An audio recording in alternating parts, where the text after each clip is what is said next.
I do in my private practice is work with couples.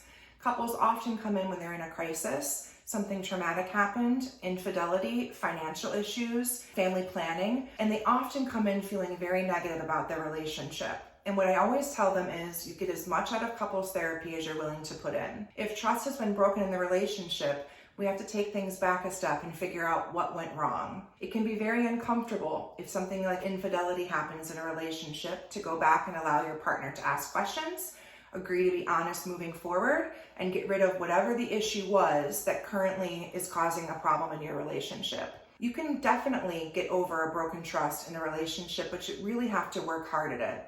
We practice the Gottman method for couples therapy at my practice, and we feel it's the best because there are 3 pillars in the couples therapy model. Not only do we talk about things that aren't going well, but we talk about shared meaning and future planning, which means we're not just focused on the crisis, we're also rebuilding the relationship.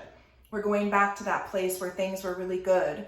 We talk about courtship. We talk about communication. We talk about validating and empathizing with our partner. You can get to a good place even after a traumatic thing happens and trust has been broken. Reach out to a certified couples therapist to help them assist you along the way.